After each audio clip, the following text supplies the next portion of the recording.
కేసులోని కొత్త మద్యం విధానం ద్వారా తమ పార్టీకి ప్రయోజనం చేకూరాలని ఆయన డిమాండ్ చేశారని సిబిఐ సంచలన ఆరోపణలు చేసింది.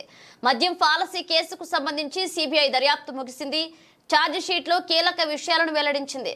ఎక్సైజ్ పాలసీని రూపొందించడం మొదలు అమలు చేయాలని అంశం వరకు జరిగిన నేరపూరిత కుట్రలో కేజ్రీవాల్ భాగస్వామ్యాన్ని అందులో పేర్కొంది. ప్రతి అంశంలో ముఖ్యమంత్రి ప్రమేయం ఉన్నట్లుగా తెలిపింది. తమ పార్టీకి ప్రయోజనం చేకూర్చే ఉద్దేశంతో భాగంగానే ఈ పాలసీని రూపొందించారని, అందుకే కేజ్రీవాల్ సన్నిహితుడు Aam Aadmi party media and communications in charge Vijay Nair పలువురు వాటాదారులకు కలిసినట్లుగా సిబిఐ తన ఛార్జ్ షీట్ లో తెలిపింది. వారు చట్టవిరుద్ధ కార్యక్రమాలకు పాల్పడ్డారని పేర్కొంది.